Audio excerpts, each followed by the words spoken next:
our natural way of overcoming shame or a sense of badness or a sense of not being good enough, not measuring up, flawed, damaged, something's wrong with me, stained.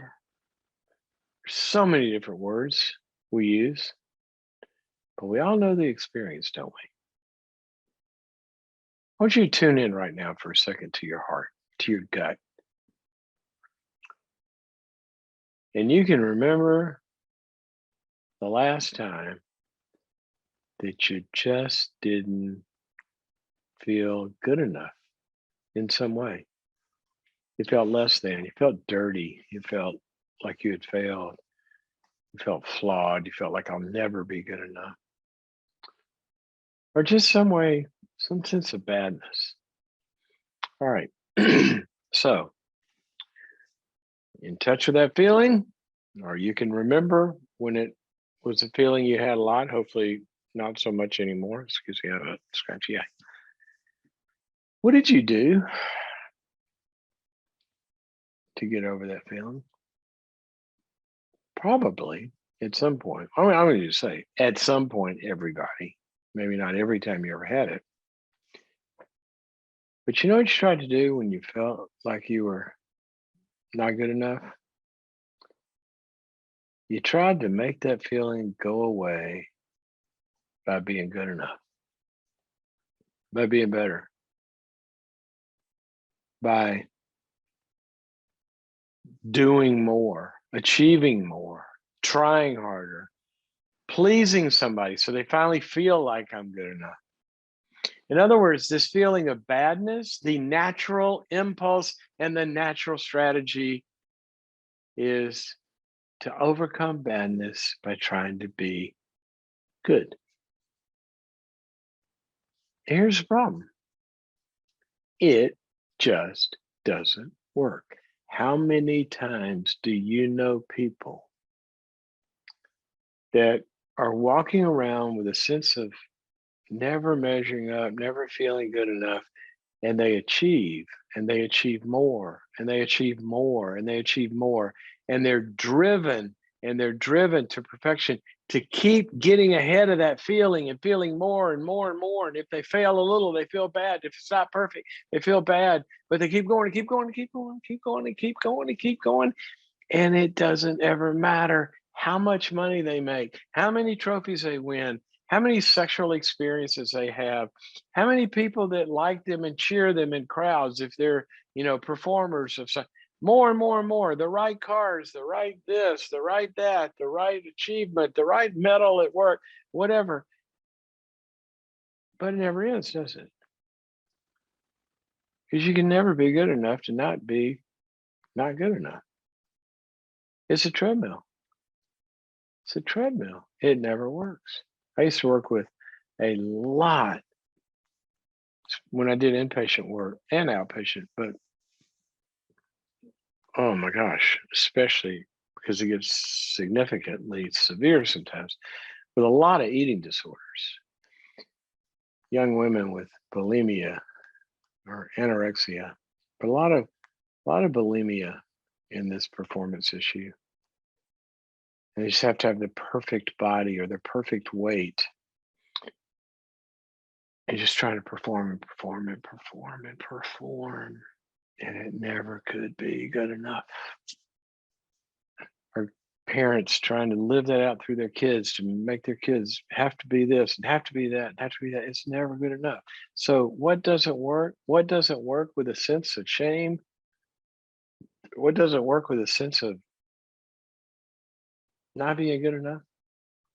What doesn't work is trying to be good enough to not feel not good enough. That's what doesn't work. And the corollary of that is hiding it. It's interesting. This is the story of how the human race first tried to get out of its experience of not being good enough. Remember the story of Adam and Eve? And when they had a failure, in reality, they failed. They did something bad. Well, welcome to the human race. There, right?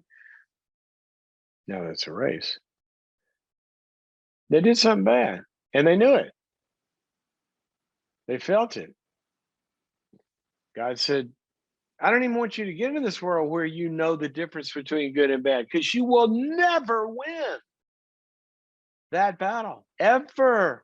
I don't even want you to experience it. Don't eat of that tree. Then they did, and then they felt not good enough. They were ashamed, as Adam put it.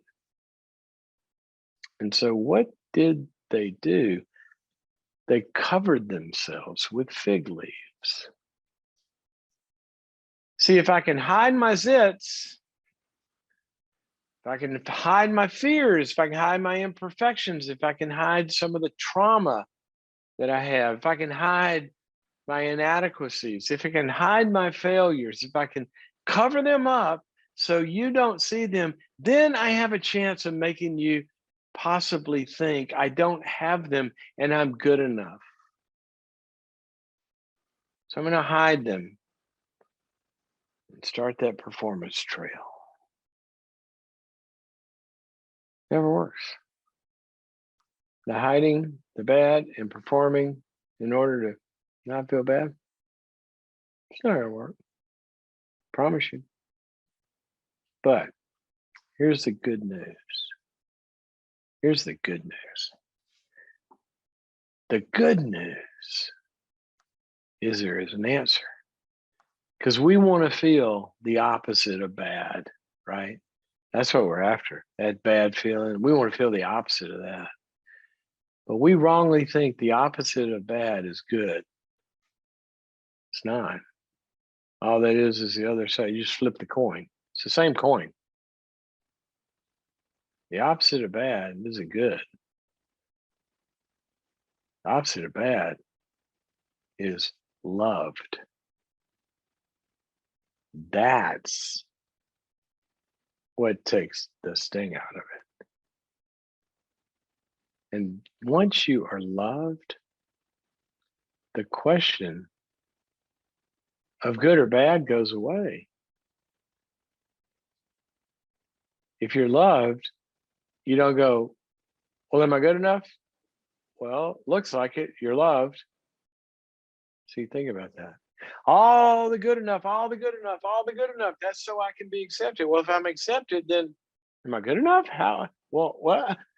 I don't have anything to work on to be loved now, to be accepted. I'm already accepted. Now what am I going to do? I don't know how you want to spend your time. Well, we gonna make life work better. Go like have some fun. Go experience some heights and some goals and some dreams, and go swimming and stay above water and all that. But I'm not going to be trying to answer the question, am I good enough? In fact, I'm going to be so loved that I can go take greater risks to learn to swim better, because I don't have to worry about if I don't swim fast enough, then I'm going to be unaccepted. So the opposite of bad is not good, being good enough to get over your feelings of badness or shame. The opposite is to not perform your way out of that. The opposite of bad is loved. So what do we see? We see people coming into relationship with God, relationship with other people, a therapist, some friends, a small group, a recovery group. And what does an addict do when they're feeling so ashamed and bad about all their failure? What do? They go to their recovery group and they go, look, guys, I can be sober for a day. I know I can do it. And then when you accept me, they go, no, you can't. You're helpless and powerless. But sit your butt down because we love you just like you are right now. You still smell terrible, by the way. How much did you drink today? And they go, I'm so and so, and I'm a whatever, a holly. And they clap and go, we're so glad you're here. And that love makes that shame just start to go away, because we all identify with each other as being imperfect and connect. Start to feel loved. The shame dissipates. goes away. But something else happens. They start to feel accepted, and some power begins to grow inside of a desire to express goodness, to achieve goodness, to make life work, to love each other. But where did it come from? The drive to be good? No, it came from the fruit of being loved. I mean, why is it that we see kids acting out in sometimes, really destructive ways? What does a good therapist do? They sit them down and say, behave yourself. Oh, wow, that's helpful. I think everybody's already tried that, doctor. No, that's not what the doctor's going to do. Doctor's going to sit them down. He's going to say, tell me what's going on. Let me get to know you. How's it going in your family? How's it going in school? How's it going with your friends? And you know what? You're going to find out that they don't feel really good about themselves. They don't feel very loved. They don't feel very this. They're ashamed of this and that. But then they start to feel accepted. Stuff starts to turn around, but it didn't come from performing their way out of it first. It came from being accepted somewhere that somebody tried to love me. And it's interesting, diagnostically, when you look at the acting out behaviors, the first thing you always look for is where has love broken down? Where has relationship broken down? Is this kid abandoned? Have they been abused? Have they been hurt in some way? So I guess my reminder for all of us today is let's get off of this treadmill of thinking that we're going to overcome our feelings of badness by performing our way out of it. Instead, let's take the fig leaf off and do what one of my favorite verses says, James 5:16. Just go talk to somebody about your failures.